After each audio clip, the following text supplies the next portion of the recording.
khi xưa ngây thơ dại khờ tôi hay chê bai mình ngu si, rằng không biết làm gì, không biết cần chi, không biết mình là ai.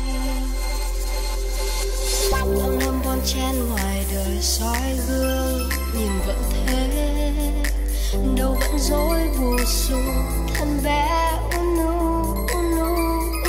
yeah. Cứ sai đi vì cuộc đời cho phép, cứ yêu